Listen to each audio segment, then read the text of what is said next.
I després dels més indetectables, aquí ja entrem en una zona una mica més que posa la ment una mica m'ho crec o no m'ho crec, tot això, no? Tot i així, el primer punt d'aquest grup i d'aquest apartat sí que us el comparteixo perquè, bueno, si més no, estem molt familiaritzats amb aquest punt, que és la pèrdua de fragments d'ànima. Què significa això? Que en situacions molt traumàtiques, en vivències molt dures, per poder-ne sobreviure, explicat potser en un altre llenguatge, es produeix una mica una dissociació del ser.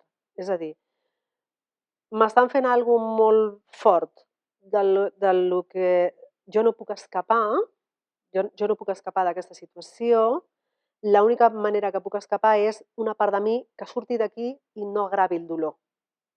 El que passa és que després aquesta part que ha sortit queda per aquí pul·lulant i l'hem perdut en el temps, en l'espai-temps. Llavors, quan anem a caminar un altre projecte, ens falta energia, ens falta alguna cosa. I és aquesta part una mica que hem de rescatar, no? És un fragment d'ànima, un fragment de consciència.